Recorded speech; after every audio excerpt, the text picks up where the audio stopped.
Okay, real quick. First two to change are need to change to fan and pump and to terminal. Both of those need to change. Those don't change. That was for previous setup. Preset frequency, I have that set to 30. That's my unloaded state. If you don't do that, just leave that at 0. If you don't do a loaded, unloaded, if it just stays at 60 hertz, leave that at 0. Max frequency 60 hertz. Upper limit is 60. Lower limit for me is 30. Again, leave that at 0 if you don't do an unloaded state. Accel, decel. Originally it was 4. I have that at 2 now. We need to change time unit to 1 second instead of factor default was 1/10. Let's see what else. Motor parameters you need to put in yourself. 7.5 kilowatts. Everything that's on the nameplate that it needs. Put those 4, 5. 230 volt, 29 amps, 60 hertz, 3540. Yes. Put those in, and this is where we're going to do the motor stuff. The motor needs to turn, so clear everything out, get it ready. We're going to do number 2, asynchronous motive learning. We're going to do that and pay attention to what direction it's going. If it's going the wrong direction, just switch 2 wires on your 3-phase out. But it's going to do its thing 15 seconds or so, and it'll do its thing. And then you don't have to do anything else. Then we can move on. Anything? No.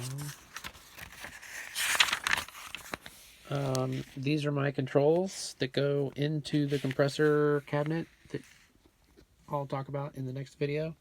So S1 is forward run, and I've got S4 to 30 set to 39, which is switch over between main frequency source and preset frequency. So if you weren't doing your unloaded state again, this would just be set back to 0, no function.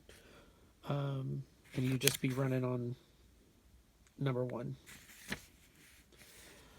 Let's see. This is for a relay out. When you turn the VFD on, the capacitors need to charge up, and after they charge up, it clicks, and this turns a relay on that tells me it turns a light on that tells me I can pull the switch to run and start the VFD or start the compressor. You don't have to do that. It's just for my visual to know that the VFD is ready, so I don't have to listen for it.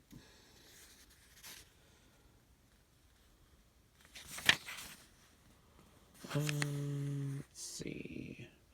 Reverse control disable.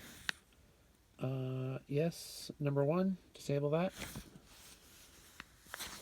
Ignore that. That was from a previous setup.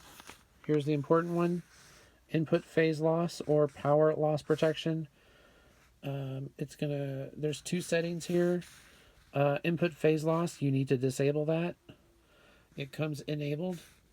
So the first one is input phase loss. The second one is power loss. So instead of it being 1-1, it needs to be 0-1. So input phase loss. Otherwise, it's going to look for 3 phases, and it's just going to continue to error out. So that'll stop it looking for 3 phases. Anything else?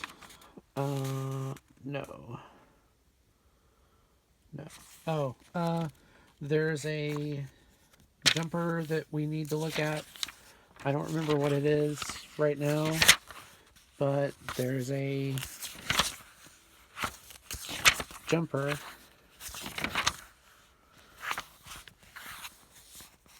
this sync source type jumper, it's going to tell you whether it's going to be 24 volts or common. We want common. We just need triggers. We don't need 24 volts. So I don't remember which one it is.